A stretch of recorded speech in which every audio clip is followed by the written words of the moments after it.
I mean, it was great, but for me, just like I was explaining upstairs, just I prepared and practiced just every day, like I'm the starter. So, when the opportunity came, I wasn't phased. It was just something I've done every day, and it was a great game. I played great, so I'm happy with my performance. When I'm on the field, like I kind of just focus and lock in on like what I have to do, and like everything else is really just distraction. So I wouldn't say it was different.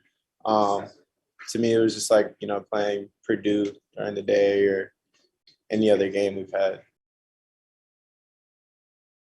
Yeah, it was really tough. Kyle, like all of us, he works really hard during the week, so it's always tough to see someone go down.